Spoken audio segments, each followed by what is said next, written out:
Hi, in this short tutorial, I'm gonna teach you how to add products in collection in Shopify. Here is my admin panel of Shopify. You have to click product option. Here we go. We have the two products. For example, I want to put this product in a collection. You have to edit product or add to collection.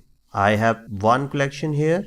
So I will add this product to my collection. If you have more than one collections, you will find your required collection here. Select the required collection and click the save. Thank you very much for watching this short tutorial. Keep watching the next one.